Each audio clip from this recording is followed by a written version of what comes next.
प्यारे बच्चों, जैन रोजगार क्लासेस से मैं वीके सिन्हा आपके इंग्लिश टीचर पुनः आप लोगों के सामने उपस्थित हैं। आई होप आप सभी बहुत अच्छे होंगे।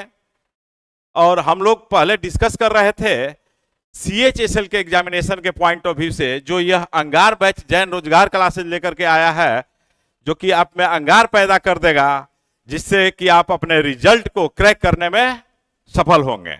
तो उसमें इंग्लिश लैंग्वेज में किन किन चीजों को पढ़ना है उसको हम लोग पिछले लेक्चर में देखे थे। नहीं, पिछले लेक्चर में क्या देखे थे? ग्रामर, वोकैब्स और अप्लाइड इंग्लिश, ये 3 सेक्शन से रहता है। और किस तरह का रहता है, पिछले वीडियो को अगर नहीं देखे होंगे तो उसको आप लोग देख लेंगे। अब हम लोग इस बैच को आगे लेकर के चलते हैं और स्टार्ट करते हैं अब नाउन चैप्टर से। ठीक है, देखिए नाउन। तो आप नाउन कहते किसको है, नाउन कहा किसको जाता है, तो इसको आप लोग एब्रिविएशन से आप लोग समझने का कोशिश करें। ऐसे तो बचपन से आप लोग पढ़ते आए हैं कि the name of a person, place और थिंग इज कॉल्ड नाउन। नहीं, इसको ऐसे समझिए। अगर हम कह देते हैं N for name, again O for of, U for universal, again N for noun, तो ये इसका आपका डेफिनेशन तैयार हो जाएगा। अब इसका मतलब है कि name of universal notation is called noun. तो यूनिवर्स में, इस दुनिया में जितने चीजों का नाम पड़ गया है, नामकरण हो गया है, तो उस सारे शब्द क्या होंगे? नाउन होंगे। ये चीज समझ लीजिएगा, जितने चीज का नाम दे दिए वो सबका सब क्या है? नाउन है। ठीक है, तो अब इस नाउन को मॉडर्न इंग्लिश में और ओल्ड इंग्लिश में क्या डिफरेंसेस किया गया है इसके डिवीजन में। तो मॉडर्न इंग्लिश में इसको 3 भाग में बांटा गया है, प्रॉपर, काउंटेबल और अनकाउंटेबल। उसको हम लोग देखते हैं।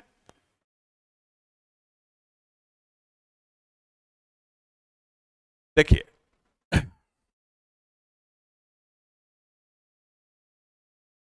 नाउन को डिवाइड किए हैं, ये ओल्ड इंग्लिश के अनुसार है नीचे, और ऊपर में क्या है?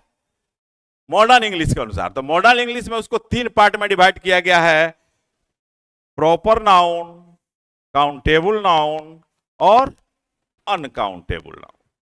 तो प्रॉपर नाउन क्या है? तो proper name of a person, place और thing is called proper noun. यानी प्रॉपर नाउन उस नाउन को कहते हैं जिस नाउन का एक खास नाम पड़ गया हो। जैसे आप जिस शहर में रहते हैं उस शहर का नाम क्या हो गया? प्रॉपर नाउन हो गया। जिस गांव में रहते हैं, जिस कस्बे में रहते हैं, उस कस्बा का नाम क्या हो गया? एक खास जगह का हो गया, तो वो भी प्रॉपर नाउन हो गया। नहीं, कोई जैसे कहते हैं हम आगरा, ताजमहल, वो वस्तु हो गया, लेकिन एक खास वस्तु हो गया, मॉन्यूमेंट हो गया, तो उसको क्या हम लोग कहेंगे? Proper noun. अब काउंटेबल नाउन, तो countable noun the noun which can be counted, यानी वह नाउन जिसकी गिनती की जा सके, जिसको 1, 2, 3, 4 की संख्या में आप गिनती कर पाए, वह क्या होगा? काउंटेबल नाउन होगा। या दूसरे शब्दों में आप ऐसे समझ सकते हैं कि वह नाउन जिसको सिंगुलर से प्लूरल बनाया जा सके, यानी वह नाउन जिसको सिंगुलर से प्लूरल बनाया जा सके, वह क्या होता है? काउंटेबल होता है। थर्ड वन है अनकाउंटेबल नाउन। तो अनकाउंटेबल नाउन क्या है? The noun that can not be counted, यानी वह नाउन जिसकी गिनती नहीं की जा सके, वह क्या हो गया? अनकाउंटेबल नाउन हो गया। इसी नाउन को ओल्ड इंग्लिश में 5 पार्ट में डिवाइड किया गया था। तो कौन कौन था? तो यह देख लीजिए। वही जो प्रॉपर नाउन है, प्रॉपर नाउन हो गया। काउंटेबल नाउन का 2 पार्ट था, वह कॉमन नाउन और collective noun. Common noun that is common to all, जैसे राम, श्याम, मोहन, सोहन, सीता, ये सब क्या है? लड़के का नाम है। छात्र का नाम हुआ, सीता, गीता अगर उसमें इंक्लूड कर दिए तो उससे क्या बना? स्टूडेंट। एक स्टूडेंट जाति हो गया, तो वह स्टूडेंट क्या हो गया? कॉमन नाउन हो गया। अब जैसे राम, श्याम अगर देते हैं, मोहन, सोहन, तो ये लड़के का नाम हो गया, तो बॉय हो गया, तो वह क्या हो गया? कॉमन नाउन हो गया। लेकिन वही मोहन, सोहन, सीता, गीता, ये सब जो नाम हो गया, वह क्या हो जाएगा? प्रॉपर नाउन हो जाएगा। नहीं, अब इसके समूह को वह कलेक्टिव नाउन हो जाएगा। ये दोनों आता है काउंटेबल नाउन के अंतर्गत। कलेक्टिव नाउन जैसे आप जिस क्लास में पढ़ रहे हैं, वह क्लास क्या हो गया? क्लास शब्द क्या हुआ? कलेक्टिव नाउन हो गया, एक समूह का बोध कराता है। नहीं, इसमें आप जो क्लास में बैठे हुए हैं उसमें डिफरेंट नेम्स के स्टूडेंट हैं, बच्चे हैं, तो जो जो नाम हो गया वह क्या हो गया? प्रॉपर नाउन हो गया। जिस क्लास में बैठे हैं वह कलेक्टिव नाउन हो गया। नहीं, और बॉय और गर्ल हैं तो वह क्या हो गया? कॉमन नाउन हो गया। नहीं, स्टूडेंट हैं तो वह भी कॉमन नाउन हो गया। तो इस तरह से उसके बाद आता है अनकाउंटेबल नाउन। तो अनकाउंटेबल नाउन क्या है? जिसकी गिनती नहीं कर सके, जिसकी गिनती नहीं की जा सके, जिसको सिंगुलर से प्लूरल नहीं बनाया जा सके, वह क्या हो गया? अनकाउंटेबल नाउन हो गया। अनकाउंटेबल नाउन को देखते हैं। देखिए, अनकाउंटेबल नाउन को ओल्ड इंग्लिश में दो पार्ट में डिवाइड किया गया था, मटेरियल नाउन और एब्स्ट्रैक्ट नाउन। जो आप पढ़े होंगे, जानते भी होंगे, तो वही अनकाउंटेबल नाउन है, जो मटेरियल नाउन है और जो एब्स्ट्रैक्ट नाउन है। तो मटेरियल नाउन क्या है? That is made from matter. अब मटेरियल नाउन के अंतर्गत क्या आता है? जितनी लिक्विड्स है, ये सब मटेरियल नाउन के अंतर्गत आता है। जितनी भी गैसेज हैं वे सब किसके अंतर्गत आएगा? मटेरियल नाउन के अंतर्गत आएगा।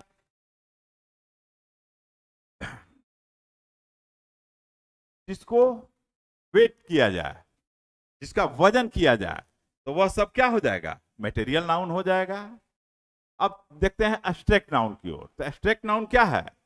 वो एब्स्ट्रैक्ट चीज है, इसको आप ना देख सकते हैं, ना सुन सकते हैं, ना छू सकते हैं, सिर्फ फील कर सकते हैं। तो जो इनर फीलिंग से जो शब्द बनेगा, जो नाउन बनेगा, वह क्या हो जाएगा? एब्स्ट्रैक्ट नाउन हो जाएगा। जैसे हम कहते हैं हैप्पीनेस, खुशी। खुशी तो क्या करते हैं? फील करते हैं कि देख, छूते हैं उसको।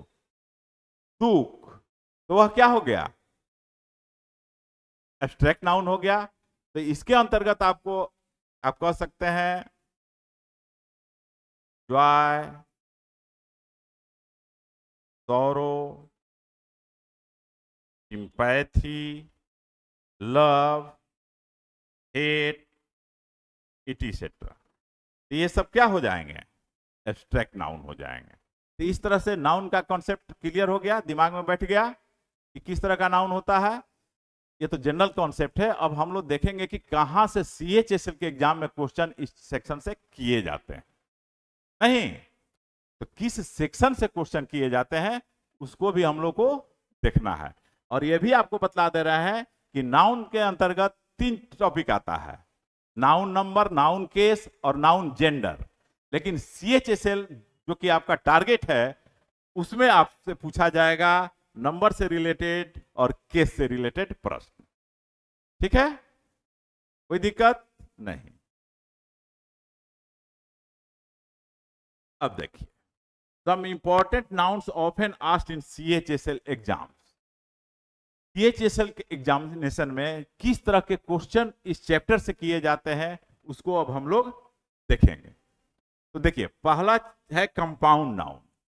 तो कंपाउंड नाउन से अक्सर प्रश्न पूछा जाता है और पूछे जाएंगे भी।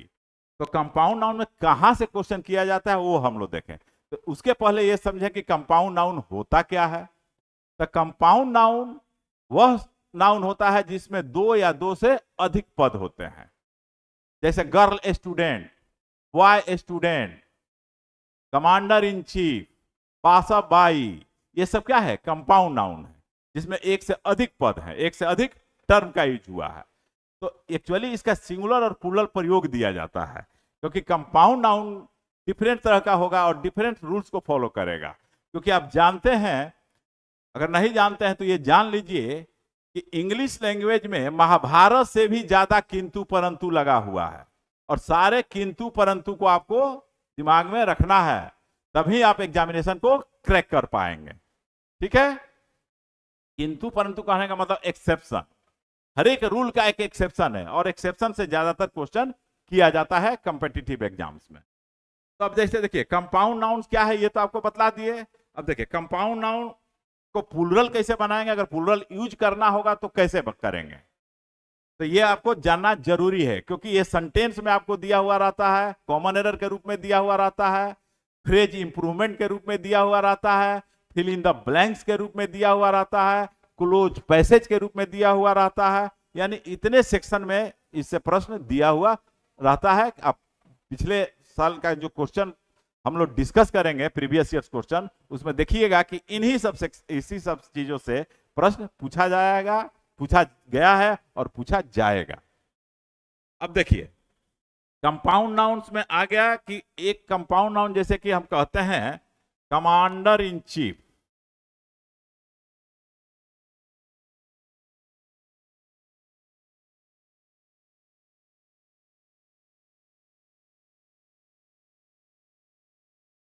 पासर बाई, गर्ल स्टूडेंट,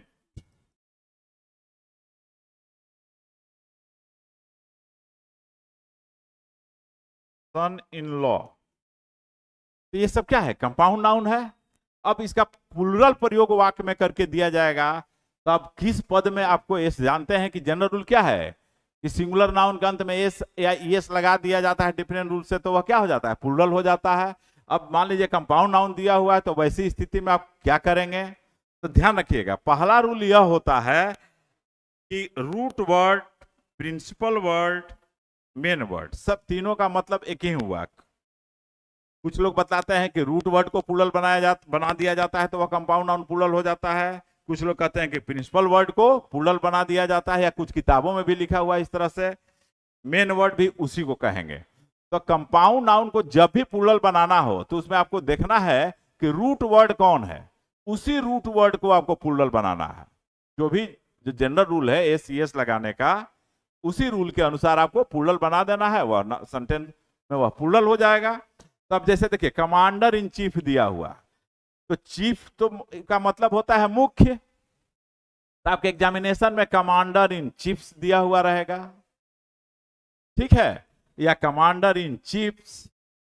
तो यह मुख्य, इसमें रूट वर्ड है कौन, आपको यह देखना है। तो रूट वर्ड इसमें कौन है? कमांडर है। पासा बाई में कौन है? पासा है। गर्ल स्टूडेंट में कौन है? स्टूडेंट है। सन इन लॉ में कौन है? तो सन है। तो ध्यान रखिएगा कि यह जब प्लुरल रूप में पूछा जाएगा तो वैसी स्थिति में इसको प्लुरल बनाना है, जो अंडरलाइन किया है, इसी को रूट वर्ड, मेन वर्ड या प्रिंसिपल वर्ड कहा जाता है। अब कहेंगे कि there are many girl students and boys students in the class, is it right? क्या यह सही होगा? नहीं। तो गर्ल स्टूडेंट में सिर्फ स्टूडेंट्स में लगेगा और बॉय स्टूडेंट में भी सिर्फ स्टूडेंट में एस लगेगा, तब वह कंपाउंड नाउन क्या हो जाएगा? प्लुरल हो जाएगा। गर्ल में एस लगा दीजिएगा और स्टूडेंट्स में भी एस लगा दीजिएगा तो वह गलत हो जाएगा, या गर्ल्स में लगा दीजिएगा स्टूडेंट में नहीं लगाइएगा तो वो भी गलत हो जाएगा। तो रूट वर्ड में आपको एस या एस लगा करके उसको प्लुरल बनाना है, ठीक है। सन इन लॉ, तो अब अंतिम में तो लॉ आ गया, लेकिन इसमें रूट वर्ड कौन है? सन है, तो सन को प्लुरल बनाना होगा। स्टेप ब्रदर, तो ब्रदर उसमें रूट वर्ड है, तो ब्रदर में एस लगा करके उसको प्लुरल बनाना होगा। अब जैसे हम आपको एक सेंटेंस देते हैं,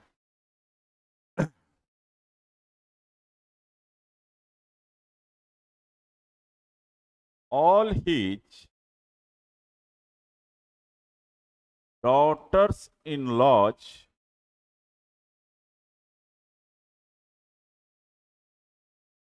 live in मुंबई। मान लीजिए यही एक सेंटेंस, और इस तरह से आपको स्लैश करके दे दिया गया, यहां लिखा हुआ रहेगा नो एरर। ध्यान रखिएगा कि नो एरर को हम लोग क्या लिखेंगे? NE लिखेंगे, ठीक है। तो अब देखिए all his daughters in laws live in Mumbai, तो बताइए कि आपका आंसर क्या होगा। मान लीजिए कि ये हो गया ए, यहां हो गया बी पार्ट, यहां सी, यहां डी, ठीक है। तो इस दिए हुए सेंटेंस में किस पार्ट में गलती है वही पार्ट आपका आंसर हो जाएगा। तो अभी तुरंत बतलाया है जस्ट, तो यहां आंसर आपका क्या होगा? बी होगा। गलती क्या है कि डॉटर में भी एस लगा हुआ है और लॉ में भी एस लगा हुआ है, जबकि डॉटर यहां ऑल है तो यह जब भी यूज होगा तो प्लूरल ही यूज होगा। तो यहां पर क्या हो जाएगा, डॉटर्स इन लॉ, यहां पर एस का प्रयोग गलत है ना। अब ध्यान दीजिए, ये तो हो रहा कॉमन एरर के रूप में। अब मान लीजिए कि यही चीज हम आपको दे देते हैं फ्रेज इंप्रूवमेंट के रूप में पूछ दिया गया।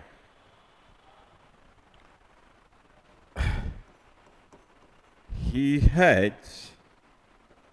one stepson and two step daughter। यहां आप हाइफन भी दे सकते हैं, वो गलत नहीं होगा। ठीक है, कंपाउंड नाउन में हाइफन दीजिएगा तो यहां पर यह गलत नहीं होगा, क्योंकि हाइफनेटेड भी लिखा जाता है और विदाउट हाइफन का भी लिखा जाता है। अब हम आपको दे रहे हैं कि इसको हम अंडरलाइन कर दिए। अब करना क्या है कि इंप्रूव करना है। इंप्रूव करने का मतलब यह होगा कि जो अंडरलाइन पार्ट है वह दिए हुए सेंटेंस में ग्रामेटिकली और मीनिंगफुली सही है अथवा गलत है। सबसे पहले इस पर ध्यान देना है। उसके बाद ध्यान देना है कि जो अंडरलाइन पार्ट है अगर गलत है तो नीचे दिए गए ऑप्शन में से किससे रिप्लेस कर देंगे कि वह सही हो जाएगा। अब हम आपको ऑप्शन दे रहे हैं। A, steps daughter. B, steps daughters। C, step daughters।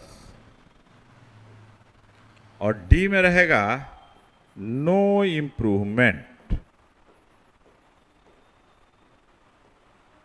किसी एग्जाम में नो इम्प्रूवमेंट के जगह नो करेक्शन रिक्वायर्ड भी लिखा हुआ रहता है, तो सेम चीज हुआ।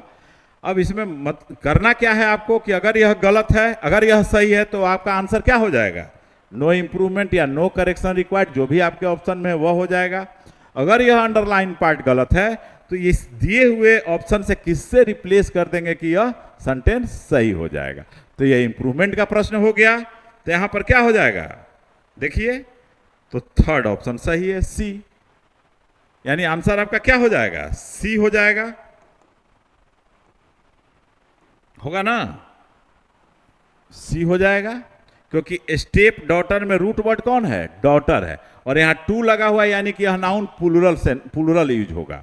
यहां वन था इसलिए यहां पर यह सिंगुलर है, क्योंकि वन के बाद सिंगुलर नाउन आता है और टू के बाद प्लूरल नाउन आता है। क्लियर?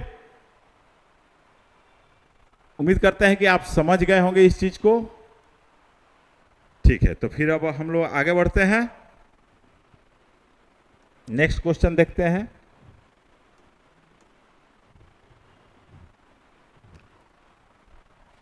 अब देखिए, यहां पर देखिए प्रश्न आया है कि my friend's daughter in law have come, no error. यहां पर फोर्थ हो गया।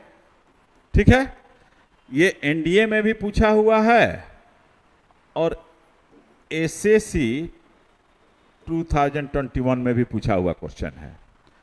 तो my friend's daughter in laws have come, तो टेंस के अनुसार तो यहां पर हैव सही है, क्योंकि यहां पर डॉटर इन लॉज का प्रयोग हुआ, यानी कि प्लूरल है।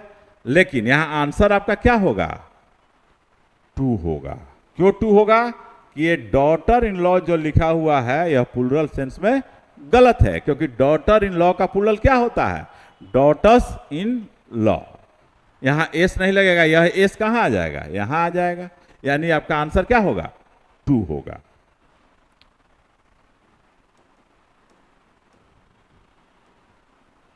चलिए, अब दूसरे तरह का क्या है, तो अब ध्यान दीजिएगा।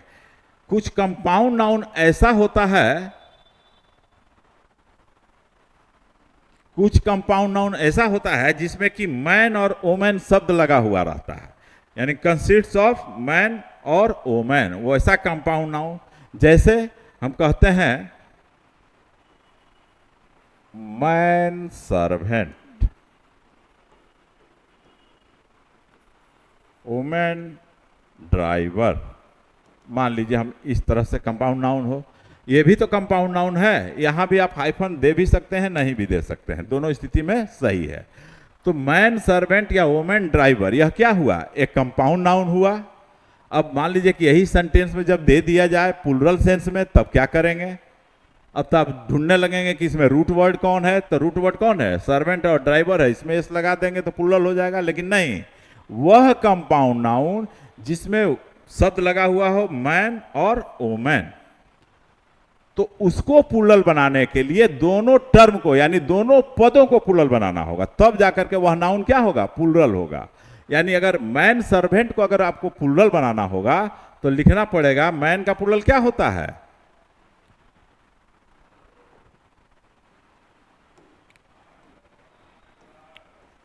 मैन का प्लूरल मैन और सर्वेंट का प्लूरल सर्वेंट्स। उसी तरह से वीमेन ड्राइवर्स, वीमेन ड्राइवर्स, यानी दोनों टर्म को प्लूरल बनाना होगा। तो एक तो रूल हो गया जनरल रूल कि कंपाउंड नाउन को प्लूरल बनाने के लिए उसके रूट वर्ड में एस एस लगा करके हम लोग प्लूरल बनाते हैं। दूसरा तरह हो गया कि वह नाउन जिसमें मैन, वह कंपाउंड नाउन जिसमें मैन और वोमेन शब्द लगे हुए हो, तो उस नाउन को अगर प्लूरल सेंस में कहीं भी सेंटेंस में यूज किया जाएगा तो वह नाउन क्या होगा, दोनों पद प्लूरल बनाना होगा, तब जाकर के वह नाउन प्लूरल होगा। ठीक है। अब तीसरी चीज ध्यान दीजिएगा कि मैन वोमेन, जैसे अब मैन ईटर, वोमेन हेटर, इस तरह का भी कंपाउंड नाउन आपको मिल सकता है। तो मैन ईटर का मतलब क्या हुआ, one who eats man. Women hater का मतलब क्या हुआ, वन हु हेट्स वोमेन, जो औरतों से घृणा करता है, जो मानव को खाता है, ये मीनिंग हुआ। तो ये एक्चुअली यहां पर यह क्या था, जेंडर को इंडिकेट कर रहा था, यहां जेंडर को इंडिकेट नहीं कर रहा है, ये एक नाउन का बोध करा रहा है। तो वैसी स्थिति में ऐसे शब्द आएंगे मैन ईटर वोमेन हेटर जैसे शब्द, तो वैसे नाउन को प्लूरल बनाने के लिए जो अंत में पद आएगा उसमें एस लगता है, तब वह नाउन प्लूरल हो जाता है। यानी मैन ईटर का अगर हम लोग प्लूरल बनाना चाहें तो क्या हो जाएगा, मैन ईटर्स होगा, न कि मेन ईटर्स। अगर मेन कर देंगे तो गलत हो जाएगा। उसी तरह से वोमेन हेटर, तो वोमेन हेटर का मतलब क्या हुआ, औरतों से घृणा करने वाला। तो यहां पर वीमेन हेटर्स कर देंगे तो वह गलत हो जाएगा, यहां पर क्या हो जाएगा, वोमेन हेटर्स, यानी इसको प्लूरल बनाना पड़ेगा, यानी अंतिम पद में आएगा। ध्यान रखिएगा कि अंतिम पद को प्लूरल बनाइएगा तो वह नाउन प्लूरल हो जाएगा। इसीलिए आप लोग कह रहे हैं कि इस चीज पर ध्यान दीजिएगा कि कंपाउंड नाउन अगर इस तरह का रहेगा तो किस सेंस में, कहा ज्यादातर आपको इससे और इससे प्रश्न पूछा जाता है कॉम्पिटिटिव एग्जामिनेशन में। ठीक है, तो इसको आप लोग ध्यान रखेंगे, ठीक है ना, कोई दिक्कत नहीं। आई होप कि आप लोगों को समझ में आ रहा होगा, नहीं समझने में कोई दिक्कत, चलिए देख लीजिए। अगर तो हम लोग अब आगे देखते हैं नेक्स्ट क्वेश्चन, नेक्स्ट पॉइंट।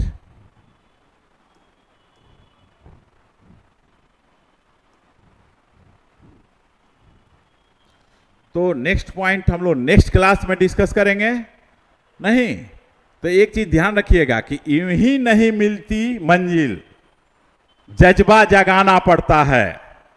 मैंने पूछा चिड़ियों से कि कैसे बनाया घर, तो जवाब क्या मिला कि तिनका तिनका उठाना पड़ता है। कहने का मतलब आई मीन टू से आप लोगों के लिए यह है कि छोटी छोटी चीज कुछ नहीं होती है, जो आप नहीं समझे वह बड़ी चीज हो गई, या जो समझ गए वह छोटी चीज हो गई। तो नाउन हो या प्रोनाउन हो या वोकैब्स का कोई भी पार्ट हो, सबको आपको ध्यान में रखना है कि क्वेश्चन कहां से पूछा जाएगा वो तो हम बतलाएंगे ही। तो जितनी चीजें यहां पर बतलाया जाए, क्योंकि क्वेश्चन आएगा तो यहीं से, कहीं दूसरे जगह से नहीं आएगा। क्वेश्चन कहां से आएगा, क्वेश्चन वहीं से आएगा जहां से हम आपको डिस्कस कर रहे हैं। तो इसलिए ध्यान रखिएगा और इस स्लोगन को भी याद रखिएगा, ठीक है। That's all today. फिर हम लोग मिलते हैं नेक्स्ट क्लास में। Okay, bye.